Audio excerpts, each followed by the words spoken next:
अरे फोन लगा रहा हूँ, लग नहीं रहा है, स्विच ऑफ आ रहा है। तो ऐसे कब तक खड़े होकर इंतजार करते रहेंगे? चलिए उसके पास चलते हैं। अरे लेकिन कहाँ जाएं? उसके ऑफिस, और कहाँ? ऑफिस?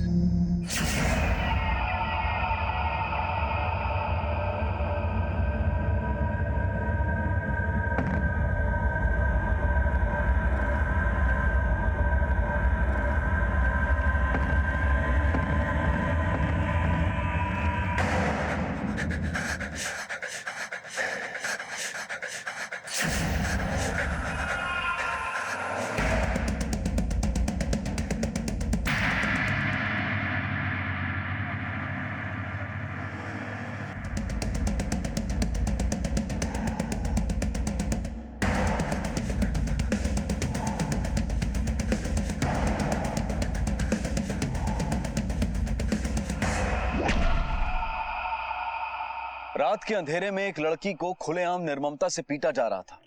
इस तरह की गुंडागर्दी दिल दहला देने वाली थी और साथ ही साथ ये घटना नागरिकों की सुरक्षा को लेकर एक बड़ा सवाल खड़ा कर रही थी। भोपाल में 2015 में हुई इस वारदात ने वैसे तो शहर की सोच पर शुरू में कोई खास असर नहीं छोड़ा, लेकिन जब इस केस से जुड़े तथ्य सामने आए तो लोगों के होश उड़ गए। बस यहीं रोक लो भैया, यहीं रोक लो। अरुणा, अरु,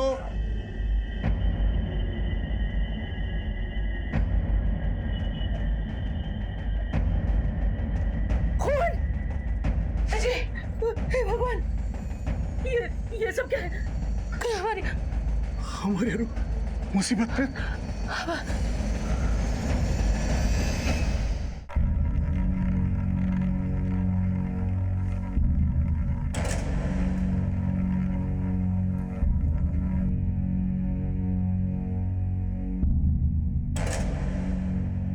ये तो मर चुकी।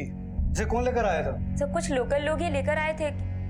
किले के पास उन्हें पड़ी हुई मिली थी। तुम फौरन पुलिस में इन्फॉर्म करो और तुम ये बॉडी मुर्दा घर लेकर जाओ। जी।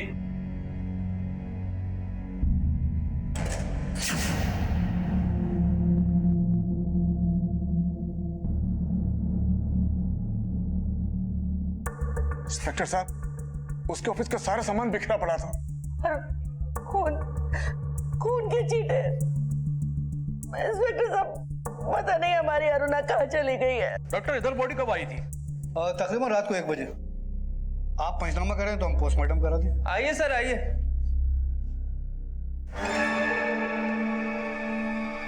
सर, बॉडी तो सर यहीं रखी थी। तू कहाँ गई?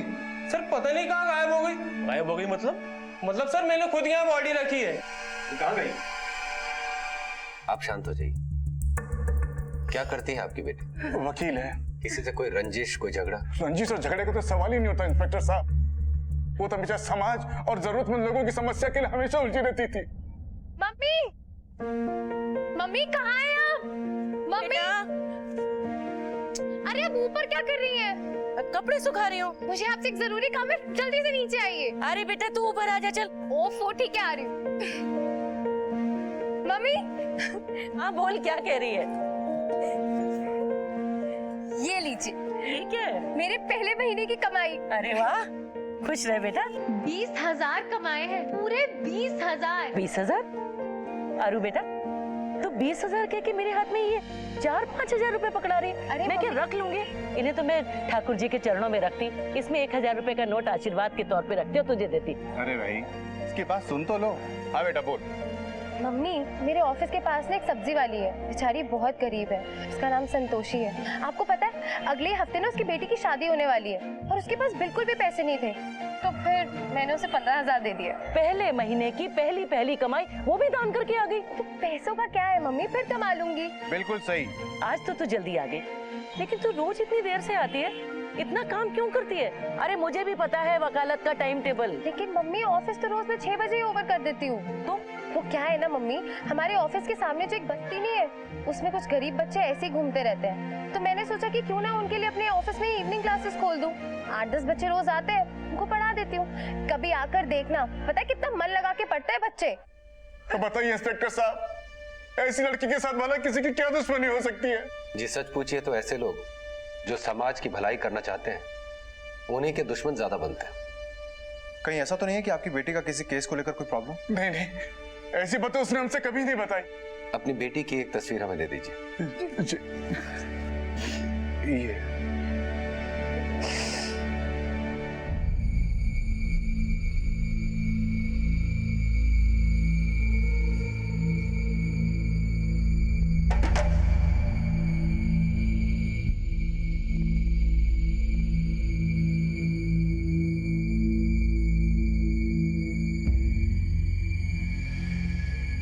एक चलती फिरती लाश का मंजर काल्पनिक और तिलिस्मी कहानियों में देखने सुनने को तो मिलता है, लेकिन भोपाल शहर का यह दृश्य किसी हॉरर फिल्म से कम नहीं था। कहीं दूर इसी लड़की को इसके माँ बाप तलाश रहे थे। एक चादर में लिपटी ये लड़की पेशे से वकील, बेहद ही सामाजिक और जागरूक लड़की थी। पर फिर ये जो हमारे सामने था वो क्या था, क्यों था और किसके कारण था? पुलिस की तहकीकात शुरू हो गई, लेकिन उनके पास एक नाम, एक तस्वीर और एक ध्वस्त ऑफिस के अलावा फिलहाल और कोई सबूत नहीं थे।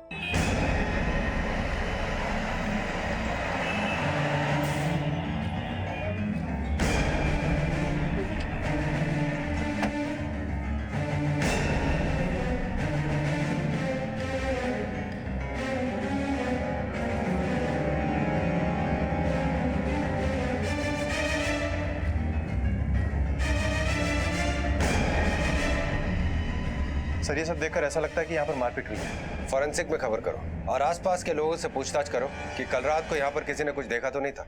कल रात को यहाँ पे मारपीट हुई थी, आप कुछ बताएंगे? नहीं साहब, कल तो मैं दुकान पे था ही नहीं। और कोई था? दुकान पे लड़के तो थे, लेकिन जल्दी चले गए थे तो किसी ने कुछ देखा ही नहीं साहब। आपकी दुकान तो पड़ोस में ही है, यहाँ रात को मारपीट हुई थी, इसके बारे में कुछ जानकारी है? नहीं तो साहब, हमारी दुकान तो 9 बजे बंद हो जाती है साहब, मुझे कोई मालूम नहीं साहब। अरुणा शर्मा वकील साहब को जानती हो? जी साहब। तुम्हारी बेटी की शादी में मदद भी की थी ना उन्होंने? हाँ साहब। कल रात को क्या हुआ था यहाँ, कुछ देखा तुमने? हम तो ठेला जल्दी बंद करके सो गए थे, हमने कुछ नहीं देखा साहब। पर तुम तो यहीं रहती हो ना? हाँ साहब, सोते तो यहीं हैं। अगर कुछ देखा हो तो सब सच सच बता दो।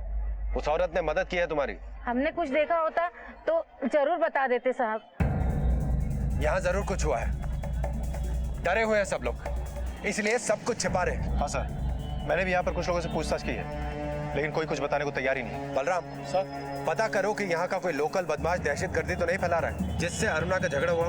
देखो कि अपने थाने में या यहाँ आसपास के थाने में अरुणा ने किसी के खिलाफ कोई रिपोर्ट तो नहीं लिखवाई थी।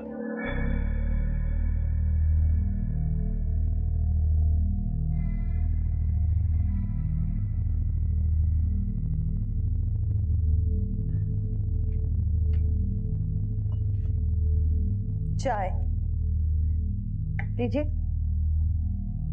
क्या हुआ? वो अरुणा अब तक लापता है। पुलिस को कभी ये पता नहीं चल पाएगा कि अरुणा के साथ हुआ क्या है। मैं पुलिस के पास जाऊंगा, सब सच सच बताऊंगा उनको। फिर वो लोग हमें भी नहीं छोड़ेंगे। प्लीज प्लीज पुलिस के पास मत जाओ।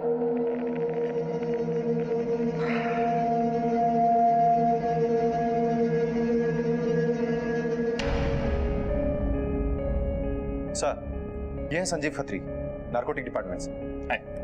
और सर, इन्होंने बताया कि अरुणा शर्मा ने 1 साल पहले नारकोटिक कंट्रोल ब्यूरो के इनके लोकल ऑफिस में एक कंप्लेंट दर्ज कराई थी। कैसी कंप्लेंट? उसने शिकायत की थी कि उसके इलाके में ड्रग पेडलिंग हो रही है।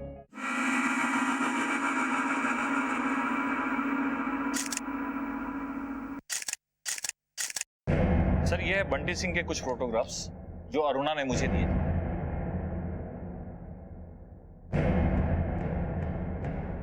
इस वक्त कहाँ है? सर, अभी तक तो ये जेल में था, 3 दिन पहले ही पैरोल पे रिहा हुआ है। 3 दिन पहले छूटा और बदला लेने अरुणा के ऑफिस चला गया। मुझे भी कुछ ऐसा ही लगता है। हो सकता है कि इसी ने अरुणा को अगवा किया। अरुणा शर्मा की तलाश जारी रखो और इस बंटी सिंह को भी ढूंढो। Okay sir.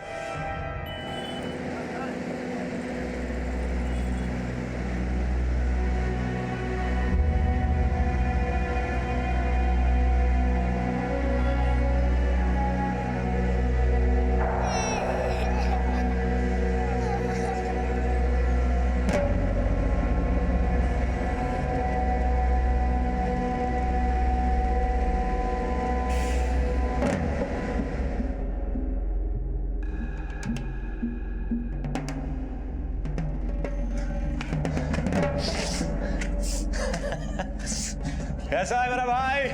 बैग कौन आया है? भाई कैसा भाई? कैसा है? जिंदगी ऐसी तैसी हो गई यार। 15 दिन के लिए बाहर आया हूँ, ये सब माल कैसे भी निकाल। हाँ भाई, समझा ना भाई काम हो जाएगा भाई। बंटे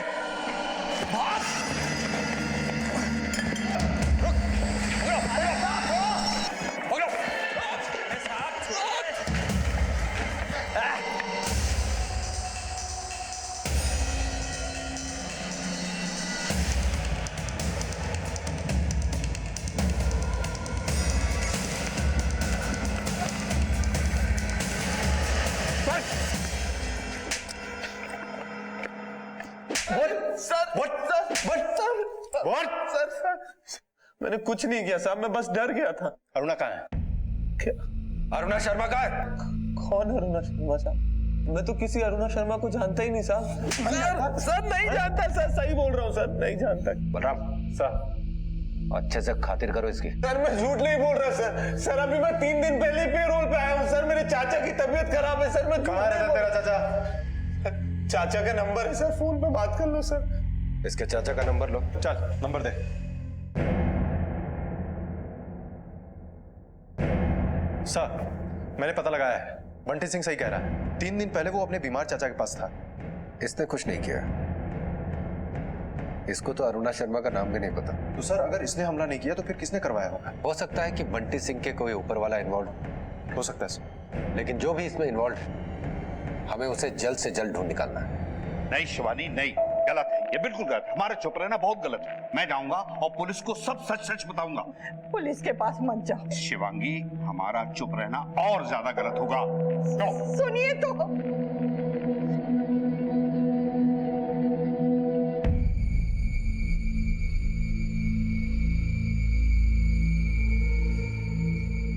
कहाँ जा रहा है अंकल?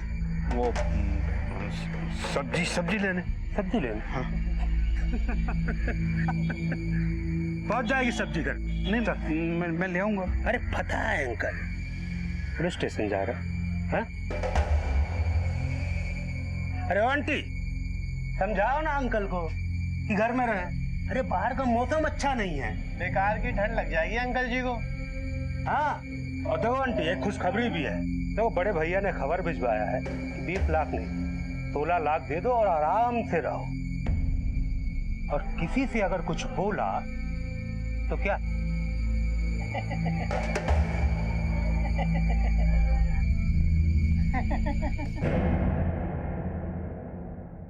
तो हमेशा के लिए चुप कर देंगे। चलो चलो।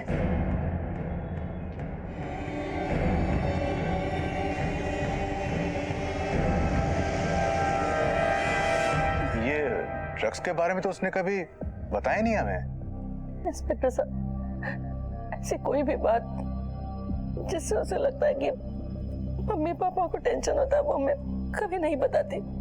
सबका भला ही करती है वो तो। वैसे कोई सुराग मिला उसका? हर तरफ अलर्ट कर दिया है, फोटोग्राफ्स भी सर्कुलेट करवा दी गई। होपफुली जल्दी कुछ पता चल जाना चाहिए। Excuse me.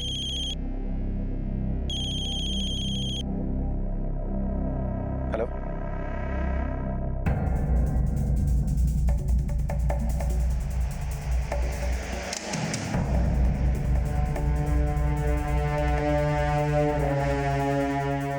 कोई रात को 1 बजे बॉडी लेकर आए थे, हमने एग्जामिन किया तो लड़की मर चुकी थी। क्या वो ये लड़की है? हाँ ये वही है। आपको पक्का यकीन? हाँ यही थी। और सुभाष नगर थाने से कुछ लोग आए थे पंचनामा करने के लिए। जब हम मरचुरी पहुंचे तो बॉडी मिसिंग थी। डेड बॉडी मिसिंग यानी लाश गायब हो गई? जी, आप चाहें तो सुभाष नगर थाने मालूमात कर सकते हैं।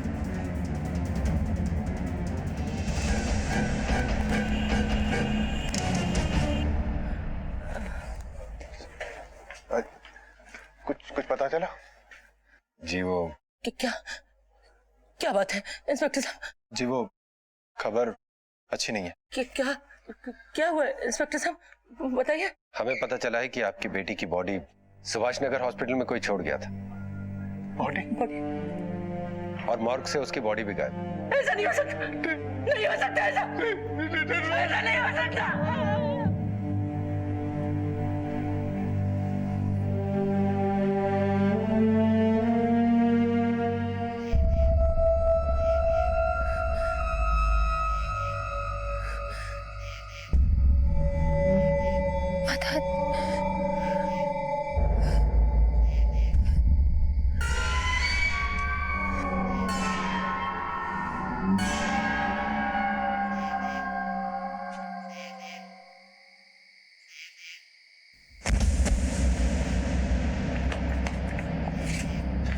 हटो हटो, क्या हुआ?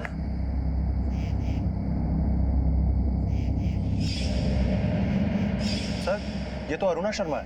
एम्बुलेंस बुलाओ। Okay sir. अरुणा शर्मा कहाँ है? इमरजेंसी में जाइए। इंस्पेक्टर साहब, कहाँ है मेरी बेटी? अरुणा। डॉक्टर्स एग्जामिन कर रहे हैं, अभी बेहोश है। ठीक। डॉक्टर कैसी अरुणा? कैसी बच्ची हमारी? मैं उसका फादर हूँ, ये उसकी मम्मी है। बहुत गहरे जख्म है उसके। लगता है किसी ने बहुत बेरहमी से मारा है उसे। यूं समझ लीजिए वो तो मरते मरते बची है। डॉक्टर साहब कब तक होश आएगा? लेट्स सी, अगर सब कुछ ठीक ठाक रहा तो जल्दी से होश आ जाएगा, मगर आप फिक्र ना करें, इस समय वो खतरे से बाहर है। अच्छा ठीक है ना? अपने 2 आदमियों को यहाँ पर ड्यूटी पे लगा दो। अरुणा की जान को अभी भी खतरा हो सकता है। Okay sir. अरे मेरे बच्चे, बेटा।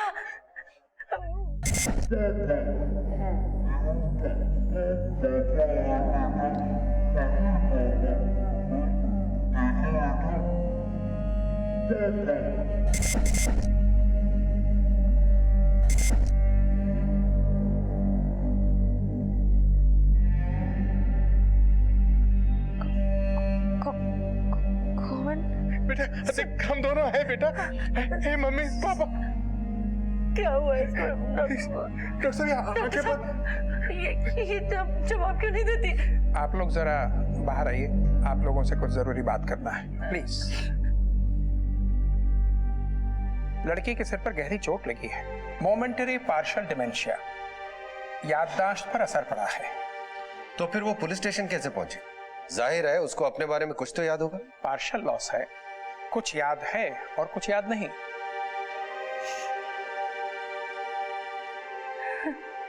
सच पूछिए तो जिंदगी महज यादों का सिलसिला है। हमारी पहचान, हमारी शख्सियत यादों से ही कायम है। अगर एक पल के लिए भी दिमाग के कैनवस से ये यादें धुंधली हो जाएं, तो ना नाम रह जाएगा और ना वजूद। अरुणा के साथ भी इस वक्त कुछ ऐसा ही हो रहा था। एक भयानक हादसे ने उसके मन मस्तिष्क पर गहरा असर डाला था। कुछ याद था तो बहुत कुछ भूल चुकी थी, और ऐसे में पुलिस के लिए उसके साथ हुए अपराध की गुत्थी को सुलझाना बहुत कठिन हो गया था। पुलिस के पास अब एक ही विकल्प रह गया था, इंतजार। अरुणा के स्वस्थ होने का इंतजार, उसकी याददाश्त लौटने का इंतजार। और अरुणा के परिवार के लिए अरुणा का लौटना मानो नया जन्म ही था। यादें धुल गई थी, लेकिन अरुणा जिंदा थी। जिंदगी में उम्मीद लौट आई थी। क्या देख रही है? अपनी फोटो? ये तेरे 12वें जन्मदिन की फोटो है। तुझे याद है उस दिन तेरा जन्मदिन था? तूने कहा था मम्मी मेरी सब फ्रेंड्स को बुलाना, रेशमा, प्रीति, मेघना, अंजू। अंजू? हाँ, बर्थडे। और तूने कहा था उनको छोले बहुत अच्छे लगते हैं, कहा था ना तूने? और मैंने उस दिन खूब चटपटे छोले भटूरे बनाए थे तेरे बर्थडे में। हाँ, हाँ बेटा। और फिर हम उनके लिए याद आया। देखो डॉक्टर ने कहा है कि इस पे ज्यादा प्रेशर नहीं डालना। हमारे लिए कम है कि हमारी बेटी वापस आ गई।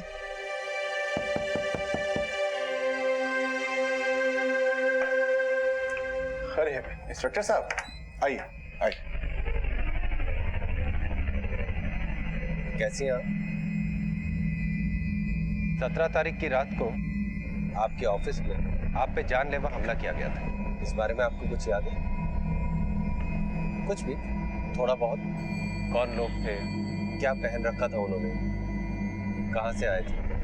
कहां लेकर गए थे वो आपको? सोचिए, थोड़ा सा कोशिश कीजिए सोचने की। बलराम, इन फोटोग्राफ्स को देखिए। इस आदमी को जानते हैं?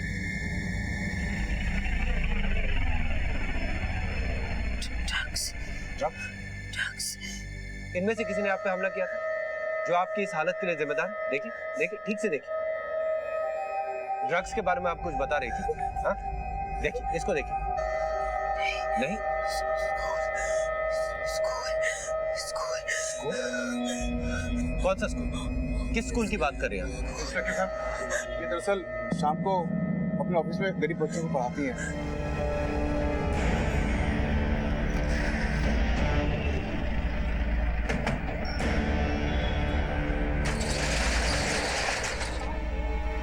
देखो ठीक से तलाशी लो।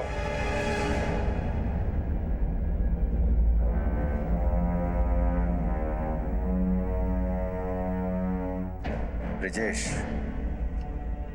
बलराम इसको चेक करो। Yes sir. अरुणा का ये स्कूल शाम में चलता था। Yes sir. तो जब हमला हुआ, हो सकता है कोई एक बच्चा यहाँ पर हो सकता है सर।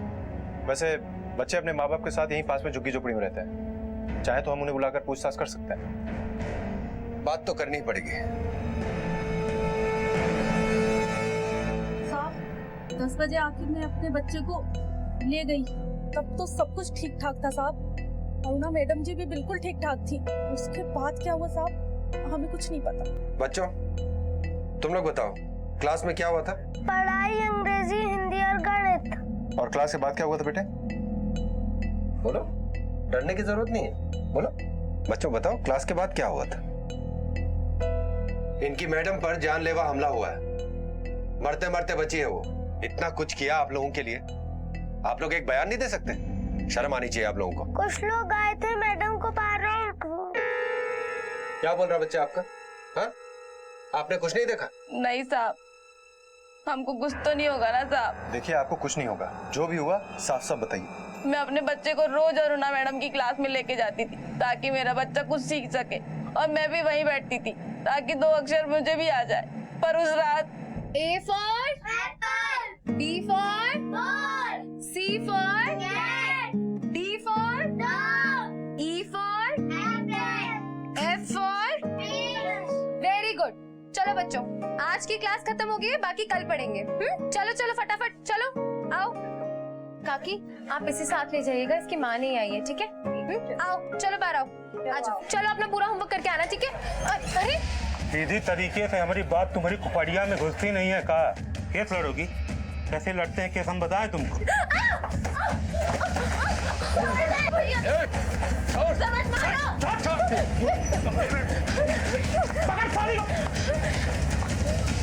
इतना कुछ हो गया और आपने पुलिस को बताने की जरूरत भी नहीं समझी। हम लोग गरीब आदमी है साहब, कोर्ट और पुलिस से बहुत दूर रहते हैं साहब। कुछ याद है कौन थे वो लोग? 2 रोज पहले अरुणा मैडम से मिलने एक साहब आए थे। अरुणा जी, अरे राम नरेश ठाकुर जी, आप? आपसे एक बहुत जरूरी बात करनी है। जी कहिए। ये लोग, अरे आप फिक्र मत कीजिए, आप बोलिए। देखिए मैं ये कह रहा था कि आप पुलिस में रिपोर्ट कर दीजिए, आपकी जान को खतरा है। हम वकीलों की जान को हमेशा से खतरा रहता है। आप समझने की कोशिश कीजिए। वो मेरे घर आए थे, मुझे धमकी देकर गए और कहकर गए कि वो आपको सबक सिखाएंगे। वो ना कुछ कर सकते हैं ना वो कुछ करेंगे। मैं कह रही हूँ ना आपसे, आप इत्मीनान से घर जाइए। फिर भी अगर आप एक बार पुलिस को... आप फिक्र मत कीजिए। अच्छा, कौन थे ऐसा? वो तो पता नहीं साहब, पर अरुणा मैडम उनको राम नरेश ठाकुर जी कहकर बुला रही थी। राम नरेश ठाकुर। बलराम सर, राम नरेश ठाकुर से रिलेटेड कोई ना कोई फाइल हमें यहाँ जरूर मिलेगी। अच्छी तरह से सर्च करो, कोई ना कोई क्लू यहीं से मिलेगा। Okay sir.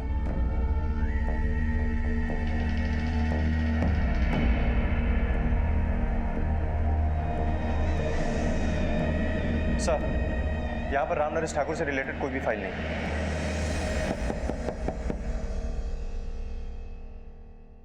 कौन? इंस्पेक्टर दिनेश शुक्ला। ओह इंस्पेक्टर साहब, नमस्कार। नमस्ते। आइए। राम नरेश ठाकुर, इनको जानती हैं आप?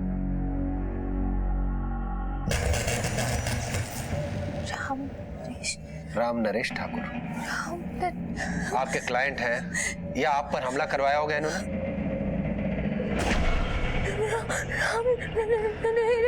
ठाकुर। बोलो बेटा बोलो। डिपार्टमेंट ऑफ क्या? बताइए, कोई हादसा हुआ इनके साथ? याद कीजिए, बताइए डिपार्टमेंट ऑफ क्या? बेटा अरुणा जी। राम नरेश ठाकुर, डिपार्टमेंट ऑफ क्या हो सकता है? बच्चे मासूम होते हैं और शायद इसीलिए साहसी भी। जहां बड़े सच बोलने से, सही गवाही देने से कतरा रहे थे, वहीं एक बच्चे ने अरुणा के साथ हुई वारदात का ब्यौरा दिया और पुलिस को आगे का रास्ता दिखाया। उधर अरुणा की हिम्मत भी कम नहीं हुई थी। याददाश्त खो जाने के बावजूद उसमें अपने अपराधियों को सजा देने की इच्छा शक्ति अब भी कायम थी। इसीलिए शायद ठाकुर साहब का नाम सुनते ही अरुणा बोल पड़ी। पुलिस के सामने एक बहुत बड़ा सुराग आ गया था। क्या था राम नरेश ठाकुर का सच, और कौन थे वो लोग जिनसे राम नरेश ठाकुर अरुणा को आगाह कर रहे थे? आखिर ये मसला क्या था? सर ये रहे अरुणा शर्मा के फोन कॉल रिकॉर्ड्स। कुछ मिला इसमें? हाँ सर इन सारे नंबर्स में से एक नंबर राम नरेश ठाकुर के नाम का है। ये देखिए, अरुणा शर्मा के मिसिंग होने के 3 दिन पहले इस नंबर से पहली बार कॉल आया था अरुणा शर्मा के मोबाइल फोन पे। उसके बाद दोनों तरफ से कई बार कॉल हुए। इस राम नरेश ठाकुर का एड्रेस पता करो। पता कर लिया सर।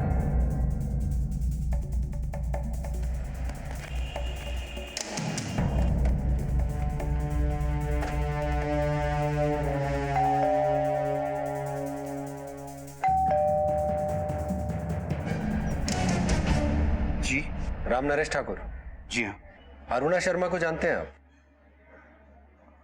हाँ जानता हूँ। अरुणा शर्मा को आप जानते कैसे हैं? कोई केस लिया था उन्होंने आपका? केस? नहीं जी नहीं। तो फिर आप उनसे मिलने उनके ऑफिस क्यों जाते थे? वो ऑफिस वो छोटे गरीब बच्चों को पढ़ाती है ना वो, तो उसके चंदा देने के लिए। और चंदा देने के साथ साथ आपने उसे आगाह भी किया था। जी। अरुणा शर्मा के ऊपर किसी बात का खतरा था, यही बताने गए थे ना आप उसके यहाँ? वो तो ऐसे ही बातों बातों में बोल दिया था। आप तो जानते ही हैं, सोशल वर्क करने वालों को खतरा तो होता ही है ना। अरुणा शर्मा के मिसिंग होने से पहले आपकी और अरुणा की काफी बातें होती थी फोन पे। क्या बातें होती थी आप दोनों? यही वो बच्चों की पढ़ाई, चैरिटी, यही। राम नरेश जी, आई होप आप हमसे कुछ छिपा नहीं रहे। जी नहीं, बिल्कुल नहीं। अगर जरूरत पड़ी तो आपसे फिर से पूछताछ करेंगे। जी। बलराम ये हमसे कुछ छिपा रहा है, इस पे 24 घंटे नजर रखो। मुझे पूरा विश्वास है कि लीड हमें इसी से मिलेगी। Okay sir.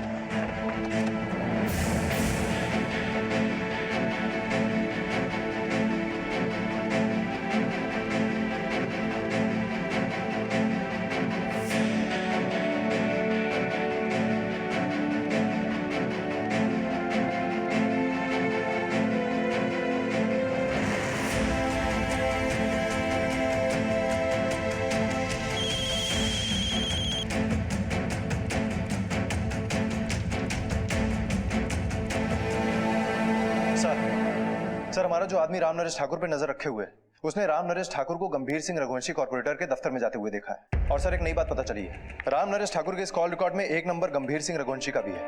और पिछले कुछ दिनों से इन दोनों में काफी बातचीत हुई है सर। ये देखिए। क्या चल रहा है इन दोनों के बीच?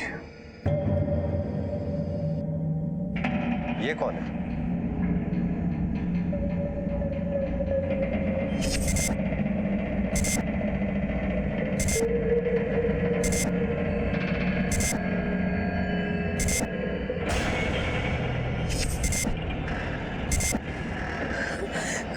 गंभीर सिंह रघुवंशी। क्या किया था इसने? मालूम नहीं। ठीक से सोच के बताइए, क्या किया था इसने?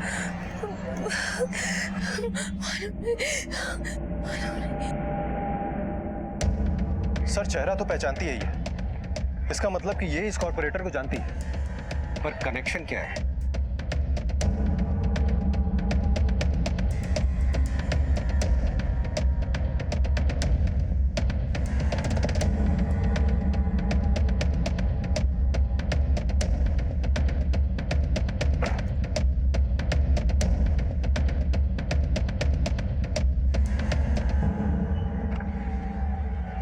हाजी, वो आदमी कौन था?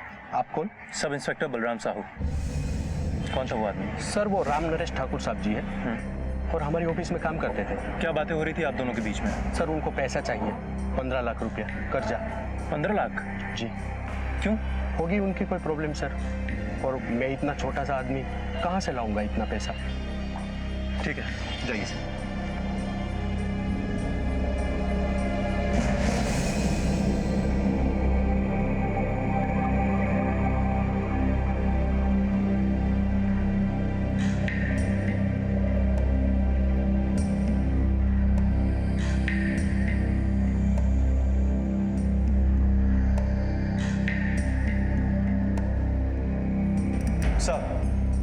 सर एक बड़ी अजीब सी बात सामने आई है।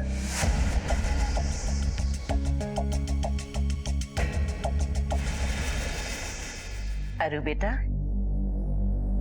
देख, ये छोटी सी प्यारी प्यारी गुड़िया कौन है? ये तू है। देख डांस करती हुई 11 साल की बच्ची।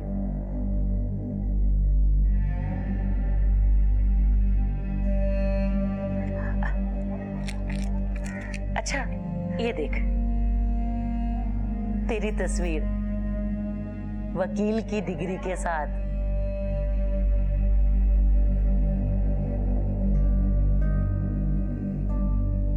देख बेटा, याद कर, वकील, डिग्री।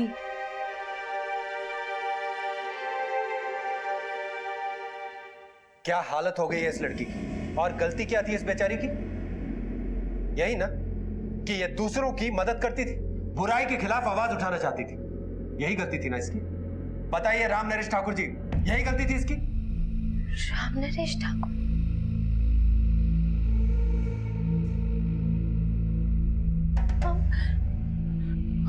राम नरेश ठाकुर आप है ना? आपको तो सब पता है ना कि मुझ पर हमला किसने किया था? आपको सब पता है। इनको बताइए ना कि मुझ पर हमला किसने किया था। ये कब से मुझसे पूछ रहे हैं कि मुझ पर हमला किसने किया। आपको सब पता है ना? आप बोलिए ना इनको कि मुझ पर हमला किसने किया था। बताइए इनको, बताइए। बता रहा हूँ बताता हूँ। बात यह है कि मैं बहुत डर गया था, लेकिन अब मैं सब कुछ बताऊंगा आपको, सब सच सच बताऊंगा। ये अरुणा पर गंभीर सिंह रघुवंशी ने हमला करवाया था, क्योंकि ये उसके रास्ते में आ रही थी।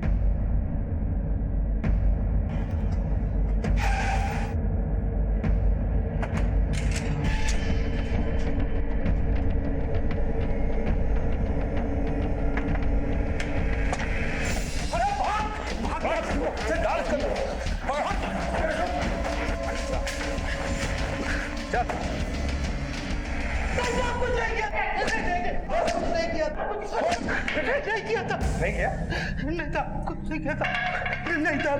अभी सच बोलेगा और खुराक दो। बताता हूं तो उस वकील पर हमने ही हमला किया था साहब, हमने ही हमला किया। जिंदगी की कुल जमा पूंजी के नाम पर मेरे पास एक मकान, वो भी मेरे किराएदार ने हथियार रखा था। मैं पुलिस में रिपोर्ट करने का सोच ही रहा था कि एक दिन।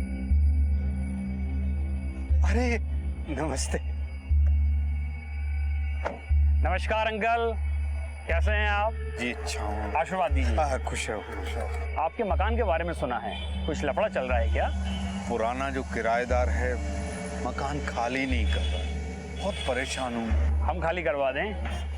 आप करवाएंगे? गंभीर Singh Raghuvanshi uncle, public servant, पार्षद हैं हम, अपने अंकल का काम नहीं करवाएंगे? अपना मकान होते हुए भी मुझे दूसरे के किराए के मकान में रहना पड़ रहा है।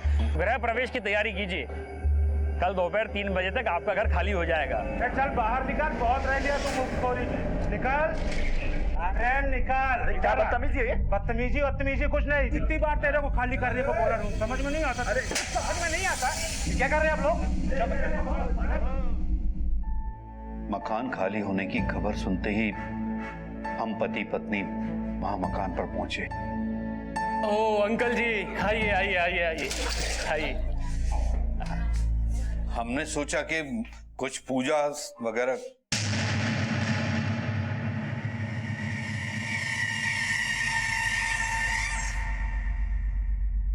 वो हमारा सामान। अंकल, गृह शुद्धि, सामान सजाना, इन सब के लिए आप गंभीर भाई से बात करिए। ये तो गलत है। सही गलत का फैसला तो गंभीर भाई ही करेंगे। आप उन्हीं से बात कीजिए। चलो।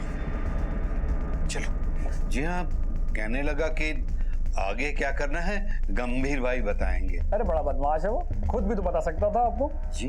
अरे अंकल, बच्चे लोग ने बहुत मेहनत करा आपका घर खाली कराने में, अब उसके लिए बच्चे लोगों को कुछ मिठाई तो देना पड़ेगा ना। अच्छा मिठाई ये लीजिए। अरे अंकल 500 रुपए में कौन सा मिठाई आता है जी। एक काम कीजिए, आप कल 20 लाख रुपए लेके आइए, आपका घर खाली करवा देंगे। 20 लाख तो मेरे पास नहीं है। फिर तो बहुत मुश्किल हो जाएगा अंकल। बच्चे लोगों ने बहुत मेहनत करा है, मिठाई का पैसा तो देना पड़ेगा उनको।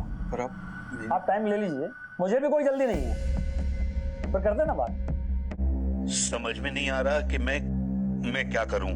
हम चल रहे हैं ना, चलकर बात करते हैं।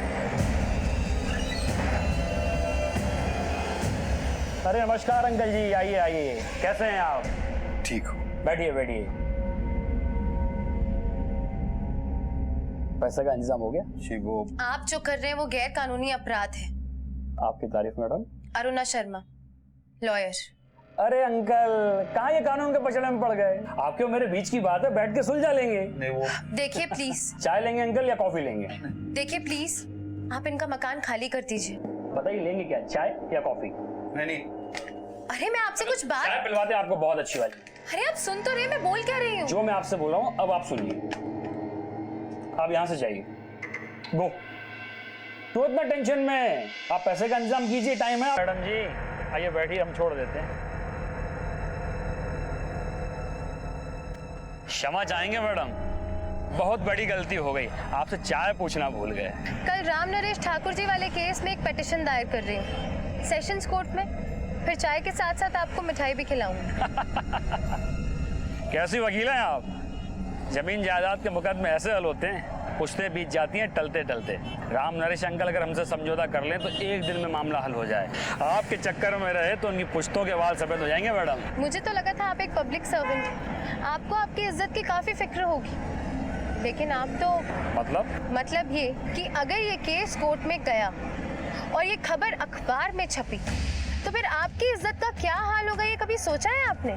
अब देखिए ना, भले ही मकान खाली कराने में हमें थोड़ा सा वक्त लग जाएगा, लेकिन कॉर्पोरेटर की कुर्सी लोगों के वोट से चलती है। अगर ये खबर अखबार में छपी तो ये कुर्सी जरूर खाली हो जाएगी। तो फिर मिलते हैं कल सेशंस कोर्ट में। चाय जरूर तैयार रखिएगा। कॉर्पोरेटर समझ चुका था कि ये मामला कोर्ट में जाने वाला है। उसने मुझे मनाने की कोशिश की थी, लेकिन जब मैं नहीं मानी तो चलो अपना पूरा होमवर्क करके आना, ठीक है? अरे सीधी तरीके से हमारी बात तुम्हारी खुपड़िया में घुसती नहीं है का? केस लड़ोगी? कैसे लड़ते हैं केस हम बताएं तुमको?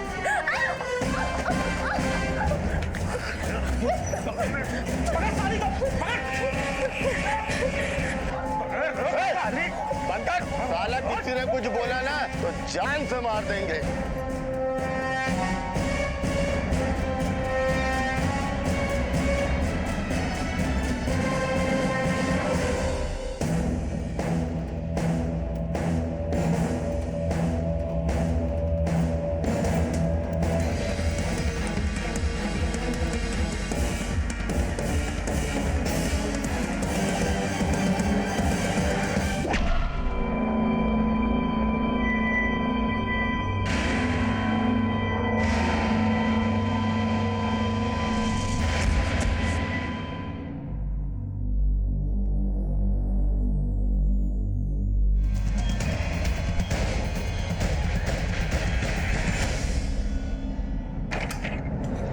आप लोग अंदर कैसे आए? तुम्हें अरेस्ट करने आए। किस जुर्म में? अरुणा शर्मा पे जानलेवा हमला करने के जुर्म में। सबूत हैं आपके पास? सबूत तो बहुत है हमारे पास तुम्हारे खिलाफ। अरुणा शर्मा जिंदा है। अरे छोड़िए आप हमें। अरे तरीका है को ले जाने का, आप छोड़िए हमें। दुनिया में बुराई, अनीति और अन्याय के खिलाफ लड़ने वालों की कभी कमी नहीं होती।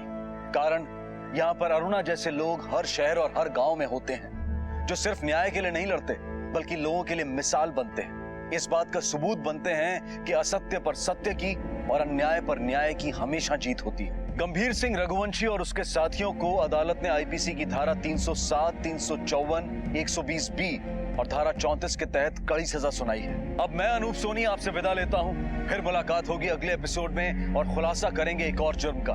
तब तक अपना और अपने परिवार का ख्याल रखें और देखते रहें क्राइम पेट्रोल डायल 100। सबक एक को, सीख हम सबको।